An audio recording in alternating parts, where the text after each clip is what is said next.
Hello students, मैं हरकेश यादव, प्रवक्ता भौतिकी, ऑनलाइन क्लास के इस प्लेटफॉर्म पर आप सभी का हार्दिक स्वागत करता हूं।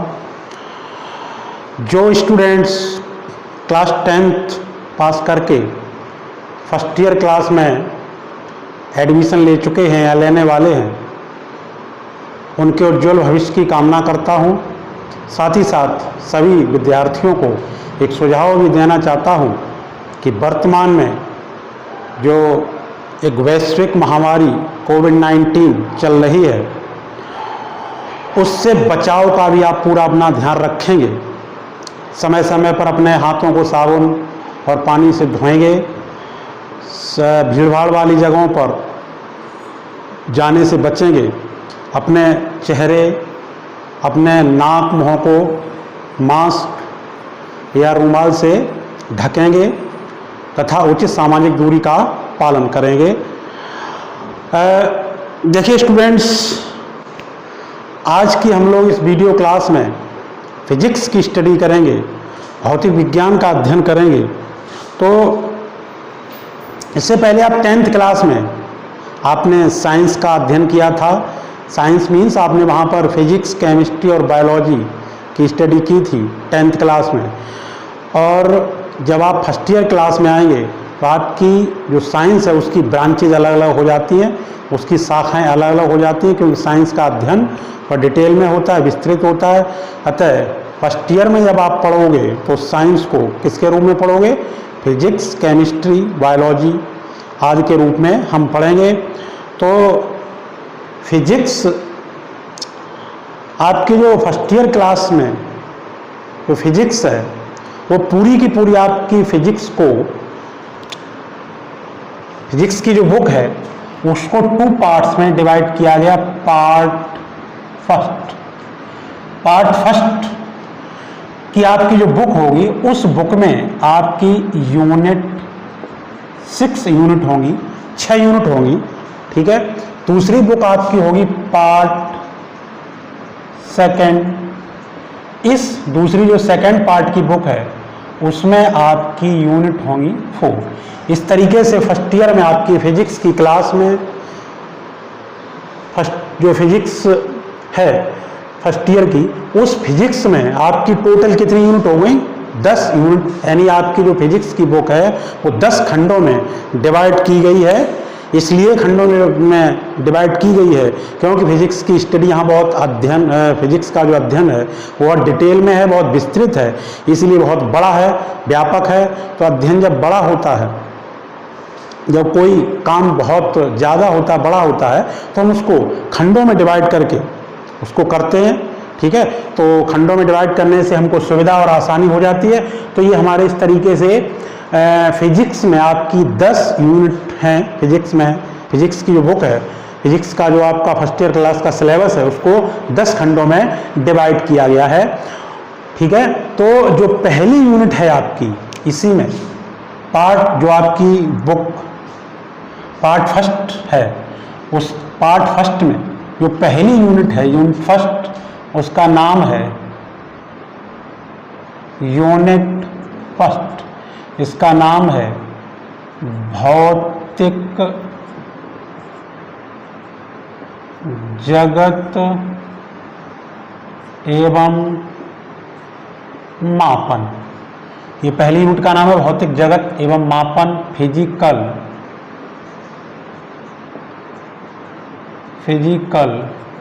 वर्ड एंड मेजरमेंट,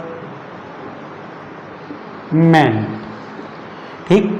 जो हमारी पहली यूनिट है, खंड का पार्ट फर्स्ट, जो हमारी बुक की पार्ट फर्स्ट बुक है, उसका पार्ट फर्स्ट की जो पहली यूनिट है उसका नाम क्या है? भौतिक जगत एवं मापन, physical word and measurement.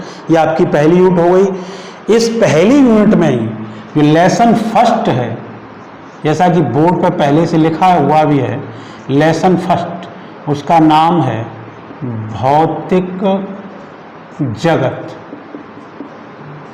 Physical world, ठीक।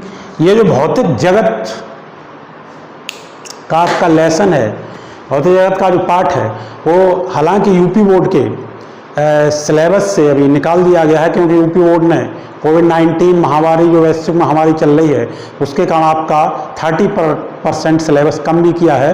तो उस जो सिलेबस कम हुआ है तो उसके अनुसार जो भौतिक जगत आपका लेसन है वो उसको सिलेबस से अभी निकाल दिया है। लेकिन हम फिर भी इस लेसन की स्टडी करेंगे, इस लेसन का अध्ययन करेंगे, क्योंकि ये जो लेसन है भौतिक जगत वो बहुत ज़रूरी है, बहुत इम्पोर्टेंट है। क्योंकि इस लेसन में हम जानेंगे कि आखिर फिजिक्स क्या है, फिजिक्स की दुनिया कितनी विस्मयकारी, कितनी चमत्कारिक है, फिजिक्स हमको क्या देती है, फिजिक्स से हमको क्या मिलने वाला है, फिजिक्स में हम क्या सीखेंगे। ठीक है, तो ये यानी जो फिजिक्स के बारे में इंटरेस्ट है, जब तक आपको किसी विषय के प्रति इंटरेस्ट नहीं होगा तब तक आपको विषय अच्छा नहीं लगेगा। और फिजिक्स हम आपसे ये बताने वाले हैं कि जो फिजिक्स है वो बहुत ही इंटरेस्टेड विषय है, बहुत ही अच्छा विषय है।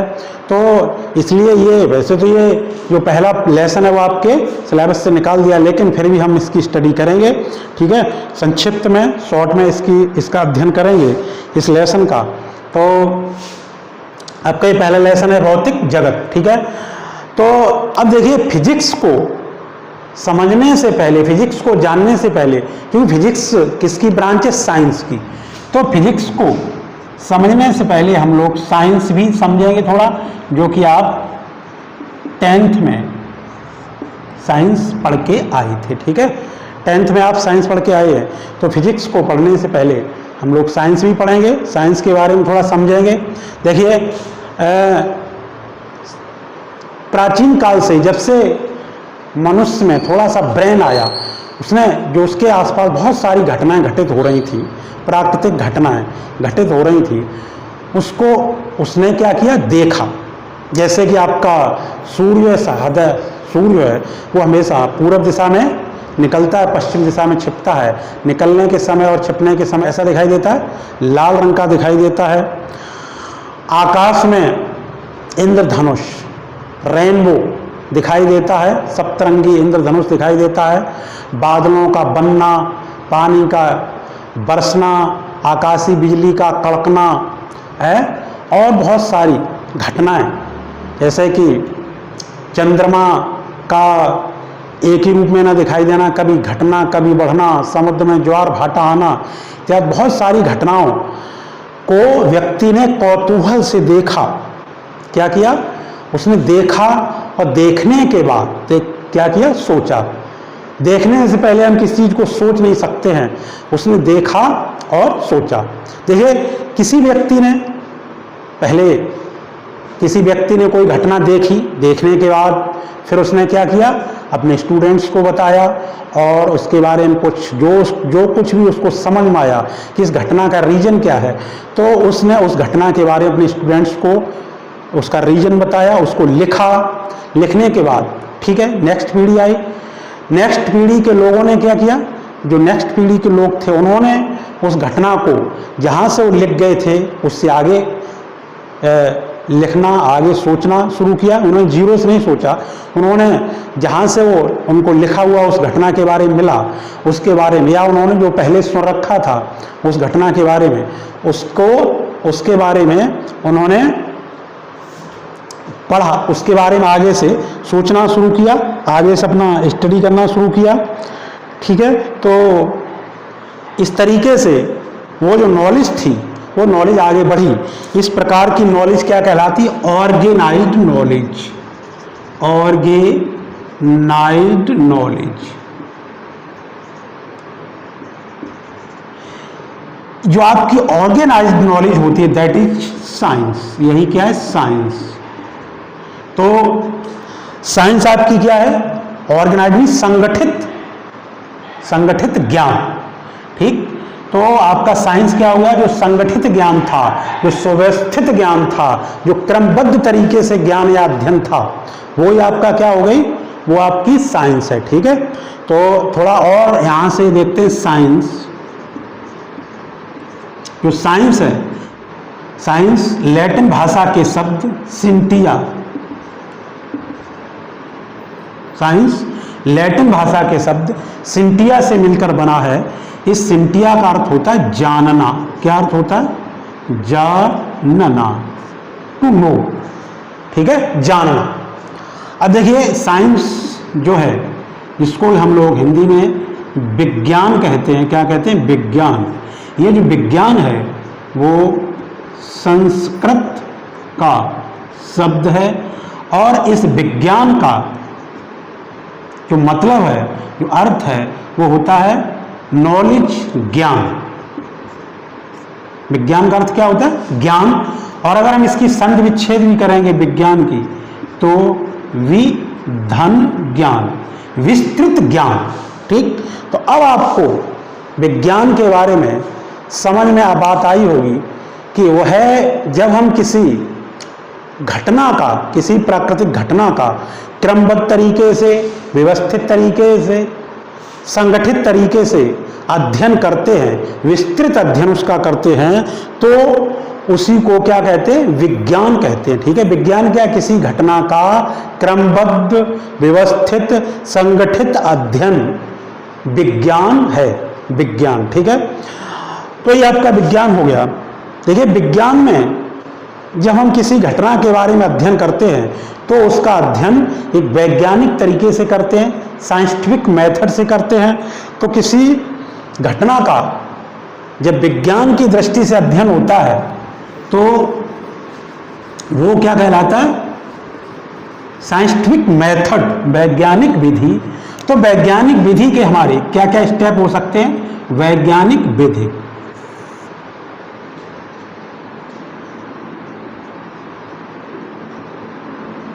वैज्ञानिक विधि, साइंटिफिक मेथड, साइंटिफिक मेथड। देखिए वैज्ञानिक विधि में क्या क्या स्टेप हमारे होते हैं? पहला स्टेप होता है, सबसे पहला प्रेक्षण, ऑब्जर्वेशन। सबसे पहले उस घटना को हम देखते हैं। ठीक, जैसे आपने देखा, सुना होगा कि न्यूटन ने सबसे पहले क्या देखा? न्यूटन से पहले भी लोगों ने देखा, और न्यूटन ने पहले देखा होगा। तो उन्होंने क्या देखा कि एक सेब जो है पेड़ से गिरता है, वो सदैव नीचे ही आता है, ऊपर क्यों नहीं जाता है, दाएं क्यों नहीं जाता, बाएं क्यों नहीं जाता है।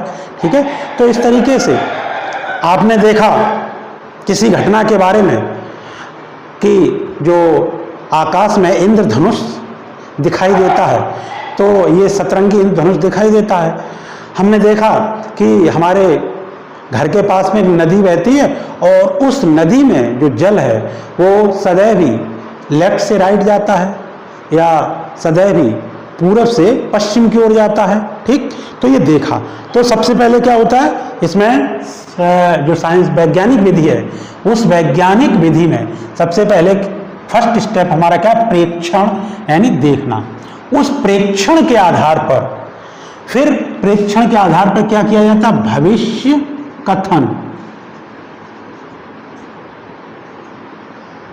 या एक परिकल्पना दी जाती है भविष्य की।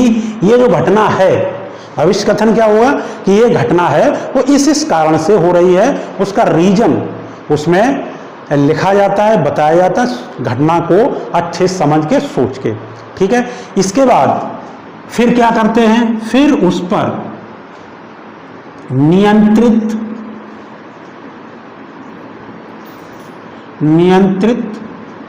प्रयोग। ठीक है, कंट्रोल्ड एक्सपेरिमेंट। फिर उस घटना से आधारित संबंधित क्या किया जाता है? प्रयोग किया जाता है।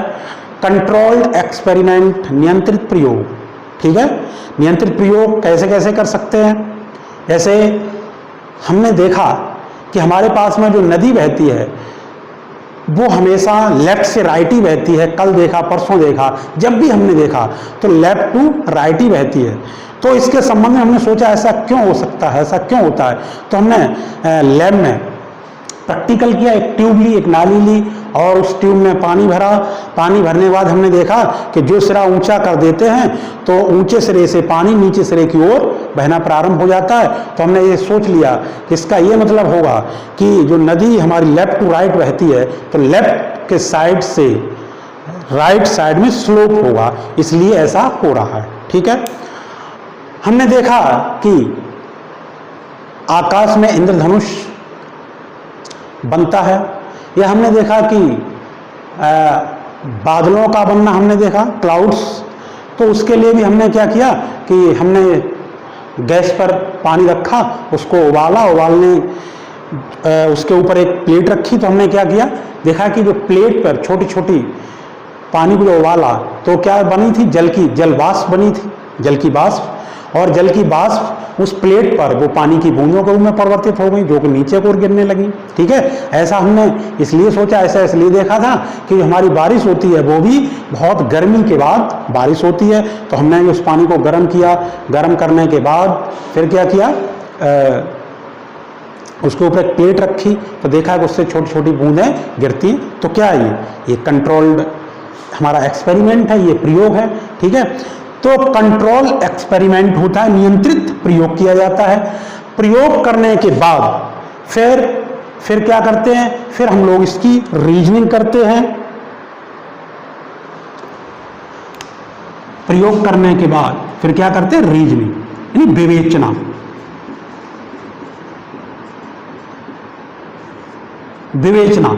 विवेचना में आपका रीजनिंग, ऐसा करेंगे तो ये हो जाएगा, इतना करेंगे तो ये हो जाएगा है, ऐसे बार ये रीजनिंग करते हैं। और ये जो रीजनिंग आपकी होती है वो दो प्रकार की रीजनिंग होती है, एक होती है गुणात्मक और एक होती है संख्यात्मक।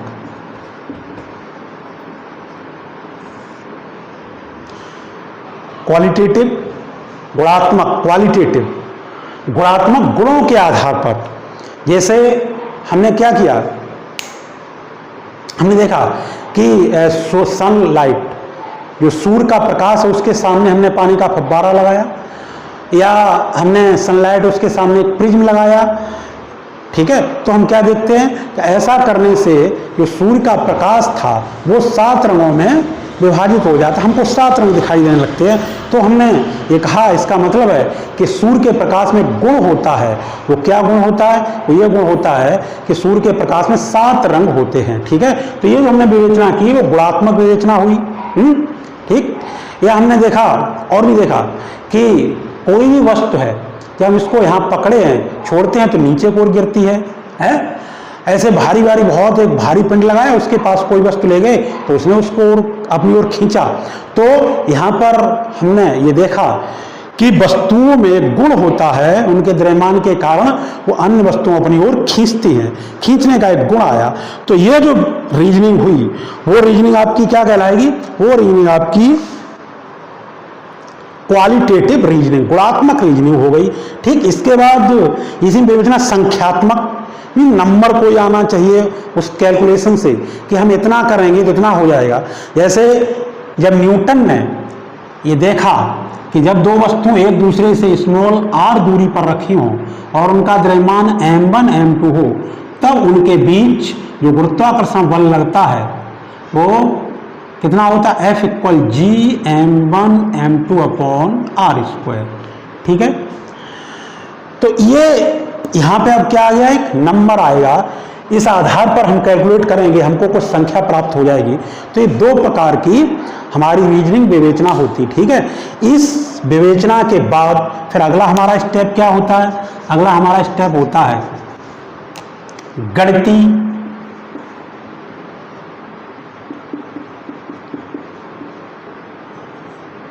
गणितीय सूत्र, मैथमेटिकल फॉर्मूला। फिर उसके आधार पर उस घटना को व्यक्त करने के लिए एक गणितीय फॉर्मूला क्या होता है, तैयार हो जाता है, गणितीय फॉर्मूला बन जाता है। और उस गणितीय फॉर्मूला जो हमारा आता है उसको जो भविष्य कथन या जो सिद्धांत दिया था उससे उसका मिलान कर लिया जाता है। अगर हमारा जो फॉर्मूला है वो वही रिजल्ट्स देता है जो हमारे सिद्धांत में थे, तो हमारा ये जो वैज्ञानिक अध्ययन है वो सफल होता है, सफल रहता है, सही रहता है। ठीक है, तो इस तरीके से हम किसी घटना का वैज्ञानिक तरीके से अध्ययन करते हैं। ठीक, इसके बाद देखिए जो आपकी साइंस है,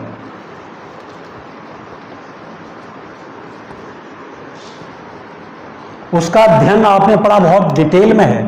विज्ञान का अध्ययन, विज्ञान विस्तृत ज्ञान, अगर इसको संधि विच्छेद भी करेंगे तो विस्तृत ज्ञान, विज्ञान साइंस का अध्ययन बहुत डिटेल में है। अतः पहले भी हमने बताया था कि जब हम किसी वर्क को करते हैं, किसी कार्य को करते हैं, वो कार्य अगर बहुत विस्तृत हो तो उसको छोटे छोटे पार्ट्स में डिवाइड कर लेते हैं। तो विज्ञान का अध्ययन बहुत डिटेल में है, अतः इसको समझने के लिए इसको अलग अलग ब्रांचेज में डिवाइड कर दिया गया। तो देखिए विज्ञान की कुछ मुख्य शाखाएं क्या थी। एक आपका भौतिक विज्ञान,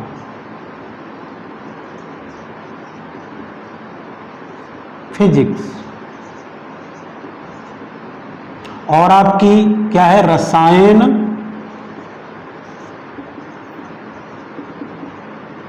विज्ञान, केमिस्ट्री,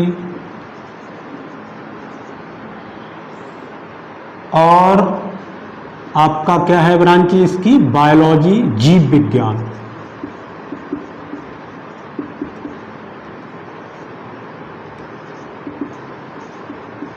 बायोलॉजी, ये विज्ञान की कुछ मुख्य शाखाएं हैं। ठीक है, तो हम लोग किसका अध्ययन करेंगे आज? हम लोग अध्ययन करेंगे फिजिक्स का, भौतिक विज्ञान का अध्ययन करेंगे, फिजिक्स। लोग किसकी स्टडी करने वाले हैं? हम लोग फिजिक्स की स्टडी करने वाले हैं, physics.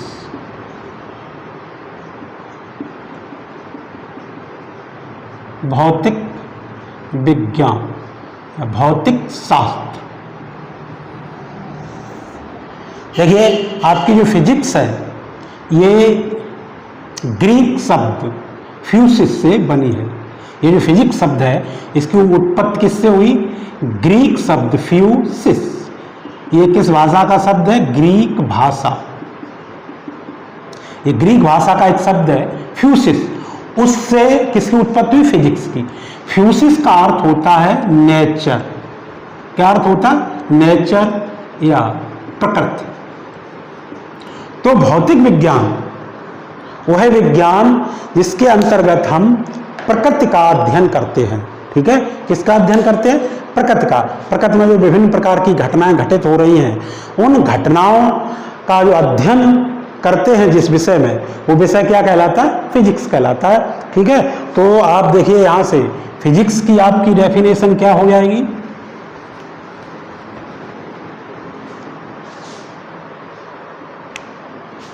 Physics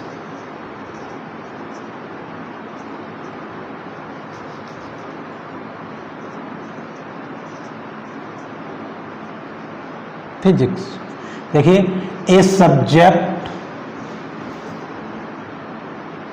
in which we study the physical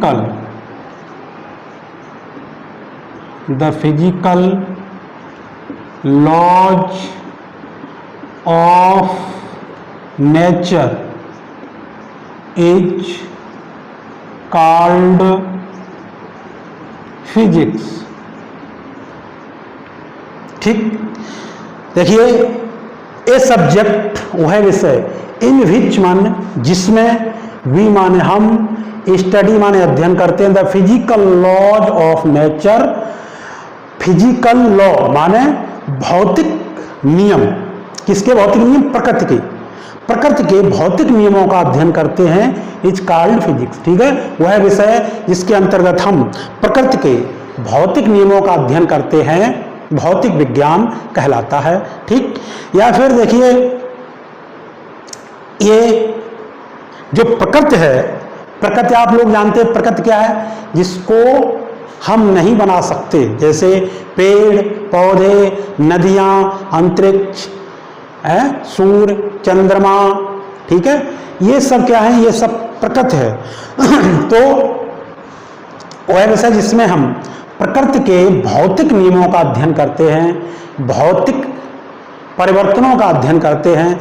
देखिए भौतिक परिवर्तन क्या होते हैं, अगर कोई वस्तु परिवर्तित होकर के एक उत्पाद बनाती है तो उत्पाद से पुनः मूल वस्तु अगर हमें प्राप्त हो जाए तो ये परिवर्तन भौतिक परिवर्तन कहलाता है। जैसे जल से क्या बन जाती, बर्फ, और बर्फ से आपका जल, ठीक है, तो कैसा परिवर्तन हो जाएगा, भौतिक परिवर्तन हो जाएगा।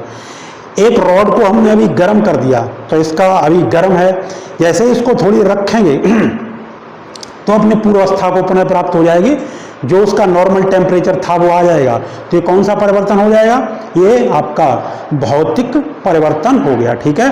तो इसमें हम भौतिक विज्ञान में किसका अध्ययन करते हैं, जितनी प्रकृति की घटनाएं होती हैं तो उसमें प्रकृति में जो घटनाएं घटित हो रही हैं उनमें जो भौतिक परिवर्तन हो रहे हैं उनका अध्ययन किया जाता है, ठीक है। भौतिक विज्ञान में देखिए, और हम आपको एग्जाम्पल देते हैं, जैसे कि ये तार है, इस तार में अगर हम धारा प्रवाहित करें तो इसके चारों ओर चुंबकीय क्षेत्र उत्पन्न हो जाता है, ठीक है, या इसके चारों ओर एक वैद्युत क्षेत्र उत्पन्न हो जाता है। ये किसका नियम है, ये प्रकृति का नियम है, ठीक है। तो इस प्रकृति के नियम को सबसे पहले किसी ने क्या किया होगा, देखा होगा, प्रेक्षण किया, प्रेक्षण करने के बाद फिर जो भी हमने स्टेप बताए हैं उस स्टेप्स के आधार पर पहले वो एक व्यक्ति ने प्रेक्षण किया, देखा सिर्फ, उसको आगे की बात उसका रीजन समझ नहीं आया तो उसने जो देखा वो लिख दिया। उसके बाद फिर नेक्स्ट किसी व्यक्ति ने जब उसको पढ़ा तो उसने उस पर आगे रिसर्च किया, आगे सोचना वहाँ से शुरू किया उसको, तो ये ठीक है। तो यही क्या है, ऑर्गेनाइज्ड नॉलेज है, हमने आपको बता दिया था ये ऑर्गेनाइज्ड नॉलेज है। तो उसने वहाँ से देखना प्रारंभ किया, उस पर उसने अपने जो स्टेप थे वो अपनाए, उन स्टेप्स वैज्ञानिक तरीका अपनाया। उसके बाद अगर उसका रिजल्ट सही आया तो वो आपका फिर नियम बन गया, वो जो कथन था वो एक लॉ बन गया, जिससे आने वाली पीढ़ियां लाभान्वित हुई। तो फिजिक्स में जो भी भौतिक घटना होती है उस भौतिक घटना को जब कोई देखता है, देखने के बाद उस फिर पूरी प्रोसेस अपनाते हुए जब वो लॉ बन जाता है, नियम बन जाता है, तो वो हमारे दैनिक जीवन में क्या आता है, वो लॉ काम आता है, यूजफुल हो जाता है, ठीक है। तो भौतिक विज्ञान में जो भी भौतिक घटनाएं होती हैं उनको देखा जाता है, देखने के बाद फिर उनका अध्ययन करके उन पर आधारित नियम बनता है और नियमों के आधार पर ही क्या बन जाती, मशीन बन जाती हैं जो हमारे दैनिक जीवन में यूजफुल होती हैं, हमारे उपयोग में आती, ठीक है। ये आपकी फिजिक्स हो गई, ठीक है। अब तो जो फिजिक्स है इसका अब हम देखेंगे कि जो फिजिक्स है इस फिजिक्स का स्कोप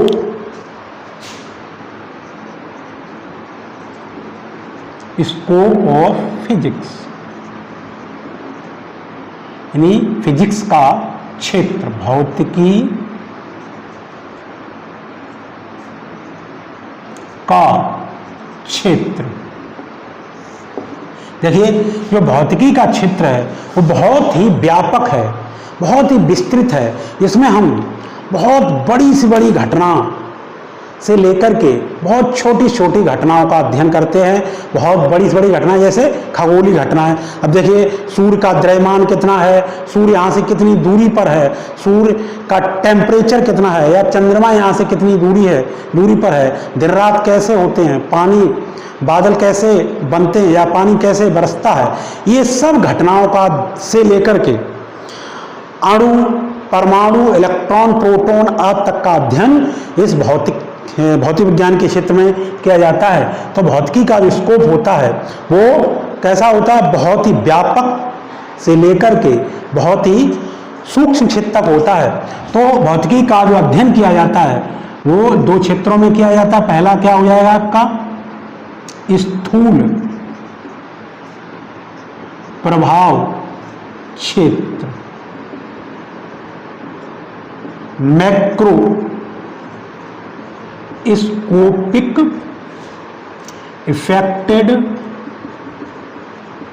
इफेक्टेड एरिया, ठीक है। और दूसरा आपका क्या है, सूक्ष्म प्रभाव क्षेत्र। सूक्ष्म को मैक्रो, ये मैक्रो हो गया, माइक्रोस्कोपिक इफेक्टेड एरिया। मैक्रो स्थूल प्रभाव क्षेत्र, मैक्रोस्कोपिक इफेक्टेड एरिया, और सूक्ष्म प्रभाव क्षेत्र माइक्रोस्कोपिक इफेक्टेड एरिया। तो हम भौतिकी का जो अध्ययन करते हैं दो क्षेत्रों के अंतर्गत करते हैं। एक तो होता है स्थूल का मतलब होता है जो हमको सब आंखों से दिखाई दे रहा है, बहुत बड़े क्षेत्र का अध्ययन करते हैं, जो कि जैसे खगोलीय घटनाएं आपकी हैं, या प्रयोगशाला में हम जो भी स्टडी अध्ययन करते हैं वो सब स्थूल प्रभाव क्षेत्र के अंतर्गत आता है। सूक्ष्म प्रभाव क्षेत्र के अंतर्गत जो हमको आंखों से नहीं दिखाई देता है, जैसे इलेक्ट्रॉन, प्रोटॉन, न्यूट्रॉन, या आपकी नाभिकीय विखंडन, नाभिकीय संलयन आदि की जो घटनाएं होती हैं वो सब सूक्ष्म प्रभाव क्षेत्र के अंतर्गत आती हैं। जो भौतिकी की जो स्टडी है, अगर हम लेंथ के क्षेत्र में देखेंगे, लंबाई के क्षेत्र में देखेंगे, तो भौतिकी की स्टडी 10⁻⁻14 मीटर से लेकर के 10⁻25 मीटर तक इसका स्टडी होती है। 10⁻⁻14 मीटर ये इलेक्ट्रॉन आदि की का व्यास होता है, और 10⁻25 मीटर ये जो ब्रह्मांड है उसकी लेंथ होती है, ठीक है। इस तरीके से मास के क्षेत्र में देखेंगे तो भौतिकी 10⁻30 kg से लेकर के 10⁻55 kg तक इसका स्कोप होता है, ठीक है। अगर हम टाइम, समय के क्षेत्र में इसका देखेंगे तो टाइम का जो स्कोप होता है वो होता है 10⁻24 से 10⁻24 सेकेंड से 10⁻17 सेकेंड तक फिजिक्स का स्कोप है, ठीक है। 10⁻17 जो आपका ब्रह्मांड है उसकी ये आयु, प्रेक्षित आयु, औसत आयु इतनी मानी गई 10⁻17 सेकेंड, ठीक। तो ये भौतिकी का आपका क्या हो गया, स्कोप हो गया। अब देखिए जो फिजिक्स है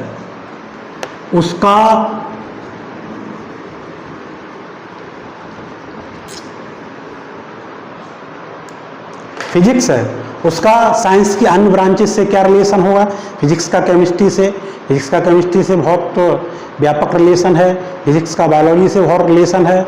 बायोलॉजी में, मेडिकल के क्षेत्र में जो भी इंस्ट्रूमेंट बनते हैं, चाहे ब्लड प्रेशर नापने के लिए हो, ऑपरेशन आदि के काम में आने वाले बहुत सारे यंत्र हों, एक्स किरणें हों, एक्स किरणों का व्यापक, एक्स किरण खोज किसने की है, फिजिक्स ने की है। इसका व्यापक यूज मेडिकल के क्षेत्र में होता है, ठीक है।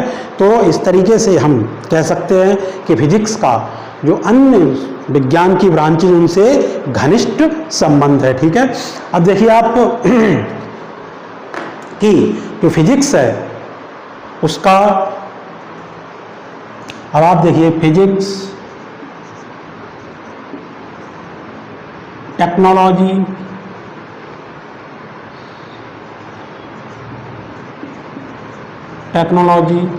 एंड सोसाइटी, भौतिकी,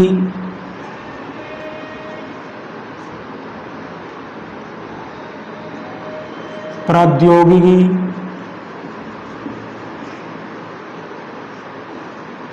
एवं समाज, यानी फिजिक्स, टेक्नोलॉजी एंड सोसाइटी में क्या रिलेशन होता है।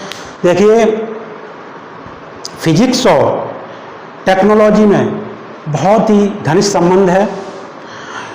फिजिक्स जो है, कभी तो फिजिक्स नई टेक्नोलॉजी को जन्म देती है और कभी टेक्नोलॉजी नई फिजिक्स के जन्म का कारण बनती है। फिजिक्स के जो नियम होते हैं उन नियमों के आधार पर ही मशीनों का क्या होता है, निर्माण होता है। जैसे फिजिक्स ने ये खोज की कि जब किसी चालक में धारा प्रवाहित की जाती है तो उसके चारों ओर क्या उत्पन्न हो जाता है, वैद्युत क्षेत्र और चुंबकीय क्षेत्र उत्पन्न हो जाता है। इसी पर आधारित क्या बनाया गया, वैद्युत मोटर बनाया, इसी पर आधारित है। तो ये वैद्युत मोटर इस नियम पर बनाया गया है। नियम किसका था, फिजिक्स का था। और उस नियम पर जो मोटर बनाया गया वो क्या हो गई, टेक्निक हो गई, यानी दैट इज टेक्नोलॉजी। तो वो टेक्नोलॉजी हो गई कि और भी हम देख सकते हैं कि जैसे आपका कोई वाहन है, उस वाहन में किसके रूल लगते हैं, फिजिक्स के रूल लगते हैं। फिजिक्स के रूल लग करके वो आपका वाहन मॉडिफाइड होता है, बन करके तैयार होता है।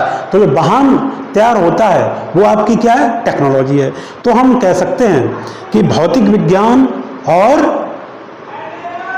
जो आपकी प्रौद्योगिकी है उसमें बहुत ही अटूट संबंध है, घनिष्ठ संबंध है। ठीक, बहुत सारे इसी तरीके से आपके नियम हैं। जैसे ऊष्मागतिकी के नियमों पर आधारित क्या बनाया गया है, आपका ऊष्मा इंजन, ऊष्मा पंप, रेफ्रिजरेटर आदि का निर्माण हुआ है, जो कि हमारे बहुत उपयोग में आता है। ठीक है, गुरुत्वाकर्षण के नियमों के आधार पर आपके जो सैटेलाइट वगैरह है उनको स्थापित किया गया है।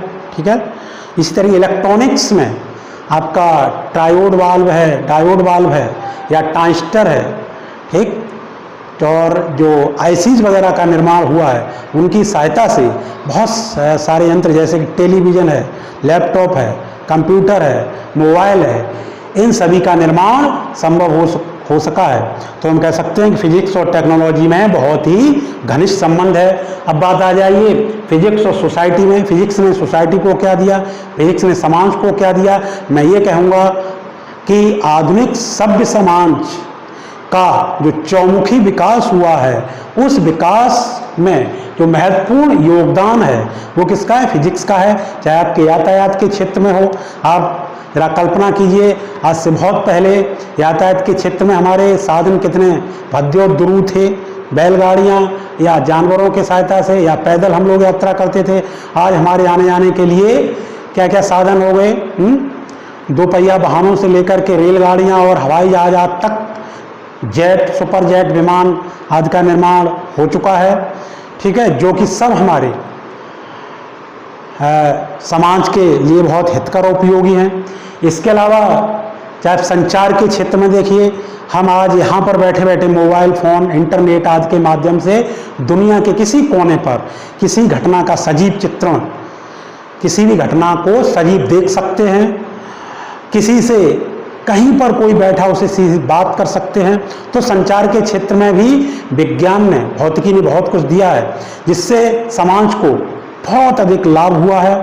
ठीक, तो हम ये कहेंगे कि हर क्षेत्र में विज्ञान, भौतिक विज्ञान की सहायता से समाज को बहुत कुछ मिला है। ठीक है, चाहे आपका संचार का क्षेत्र हो, चिकित्सा का क्षेत्र हो, संचार का क्षेत्र हो, कृषि का क्षेत्र हो, यातायात का क्षेत्र हो, उस क्षेत्र में जो चौमुखी विकास हुआ है उसमें भौतिक विज्ञान की भूमिका महत्वपूर्ण है। ठीक है, ये आपको समझ में आया होगा। इसके बाद देखिए कि इसी चैप्टर में आपका थोड़ा सा और था। वैसे तो हमने बताया ये चैप्टर आपके सिलेबस से हटा दिया, लेकिन आपको इसलिए मैं ये चैप्टर पढ़ा रहा हूँ कि जिससे आपको फिजिक्स के प्रति इंटरेस्ट हो। ठीक, तो थोड़ा और देखिए कि प्रकृति में मूल बल, प्रकृति में मूल बल, फंडामेंटल फोर्स इन नेचर। देखिए फोर्स आप जानते हो, बल आप जानते हो, आपने बल के बारे में पढ़ा है। बल एक ऐसा वाहकारक होता है जो किसी वस्तु की गति में परिवर्तन कर देगा, गति को रोक देगा, गति को आरंभ कर सकता है।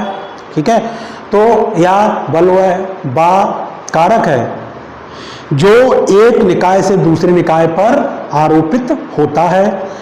तो इस प्रकृति में जो मूल बल हैं आपके वो 4 प्रकार के होते हैं। पहला आपका गुरुत्वाकर्षण बल, क्या है, गुरुत्वाकर्षण बल। ठीक है, दूसरा आपका है वैद्युत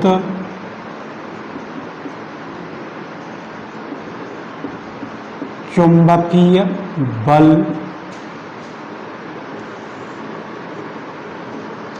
तीसरा है आपका प्रबल नाभिकीय बल, और चौथा है दुर्बल नाभिकीय बल।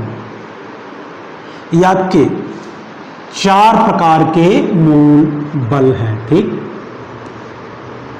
गुरुत्वाकर्षण बल, पहला बल आपका क्या है? गुरुत्वाकर्षण बल। गुरुत्वाकर्षण बल क्या होता है? इस ब्रह्मांड के किन्हीं 2 कणों के बीच लगने वाला आकर्षण बल गुरुत्वाकर्षण बल कहलाता है।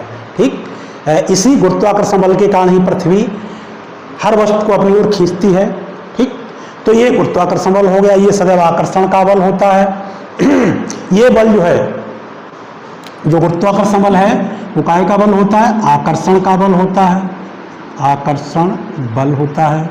और ये लंबी परास का बल होता है। लंबी परास मीन्स ये बहुत दूरी तक कार्य करता है। ठीक, और ये बल केंद्रीय बल होता है, ये बल संरक्षी बल होता है। या आप आगे हम इनका और अध्ययन करेंगे, क्या संरक्षी होता है और क्या केंद्रीय होता है। और गुरुत्वाकर्षण बल के बारे में भी इसका पूरा चैप्टर भाव डिटेल में अध्ययन करेंगे। इस बल की खोज न्यूटन ने की थी। ठीक है, अगला बल आपका क्या? वैद्युत चुंबकीय बल, आवेशित वस्तुओं के बीच लगने वाला बल क्या कहलाता है? वैद्युत चुंबकीय बल। ये जो बल होता है वो आकर्षण और प्रतिकर्षण दोनों प्रकार का ये बल होता है। ठीक है, इस बल के बारे में भी हम आगे डिटेल में अध्ययन करेंगे। ठीक, और ये भी बल आपका लंबी परास का होता है। ठीक, इसके बाद आ जाइए आप प्रबल नाभिकीय बल। देखिए प्रबल नाभिकीय बल क्या होता है? नाभिक के भीतर जो आपका नाभिक होता है उसमें क्या होता है? प्रोटॉन और न्यूट्रॉन। तो नाभिक के भीतर प्रोटॉन और न्यूट्रॉन, प्रोटॉन न्यूट्रॉन को न्यूक्लियन कहते हैं। तो नाभिक के भीतर न्यूक्लियनों को बांधे रखने वाला प्रबल बल क्या कहलाता है? प्रबल नाभिकीय बल। ठीक है, न्यूक्लियनों को बांधे रखने वाला बल क्या कहलाता है? प्रबल नाभिकीय बल। ये जो बल होता है आपका वो न तो गुरुत्वाकर्षण का बल होता है, ये जो प्रबल नाभिकीय बल है न तो गुरुत्वाकर्षण बल होता है न वैद्युत चुंबकीय बल होता है। ये जो बल होता है वो लघु परास का बल होता है, बहुत कम दूरी के लिए में ही ये लगता है। ये बल बहुत ही प्रबल होता है। जो आपके प्रकृति में 4 मूल बल हैं उसमें सबसे स्ट्रॉन्ग कौन होता है? प्रबल नाभिकीय बल होता है। ठीक है, अगला आपका क्या है? दुर्बल नाभिकीय बल। देखिए नाभिक के भीतर एक प्रबल नाभिकीय बल कार्य करता है, फिर भी कुछ नाभिकीय घटनाएं होती हैं, जैसे नाभिक के भीतर से फिर भी एक बीटा कण मीन्स इलेक्ट्रॉन का उत्सर्जन हो जाता है, या नाभिक के भीतर कुछ कण एक दूसरे में रूपांतरित होते रहते हैं। तो इस प्रकार की जो घटना होती है नाभिक के भीतर वो दुर्बल नाभिकीय बल के कारण होती है। ठीक है, तो ये आपके 4 प्रकार के मूल बल हैं। इनमें सबसे प्रबल कौन सा होता है? प्रबल नाभिकीय बल, उसके बाद वैद्युत चुंबकीय बल, उसके बाद दुर्बल नाभिकीय बल, और उसके बाद गुरुत्वाकर्षण बल। मीन्स सबसे वीक बल कौन सा होता है? गुरुत्वाकर्षण बल होता है। इसीलिए जैसा हमने बताया कि प्रकृति में, ब्रह्मांड में हर कण एक दूसरे को आकर्षित करता है, लेकिन जब कणों का द्रव्यमान कम होता है तो वो हमको आकर्षण बल महसूस नहीं होता है। जैसे ये देखिए 2 वस्तुएं, इनके बीच आकर्षण बल लग रहा है, लेकिन हम यहाँ पर महसूस नहीं हो रहा है क्योंकि ये बल बहुत वीक बल होता है, कमजोर बल होता है। ठीक, द्रव्यमान वस्तुओं का जितना ज़्यादा होता है उतना ही इस बल का मान ज़्यादा होता जाता है। ठीक है, तो ये आपका प्रकृति में 4 प्रकार के मूल बल हो गए। ठीक है, इसी चैप्टर में फिर थोड़ा ये भी है, कुछ वैज्ञानिक और उनकी प्रमुख खोजें हैं। जैसे देखिए न्यूटन ने किसकी खोज की है? गुरुत्वाकर्षण बल की और गति के नियमों की।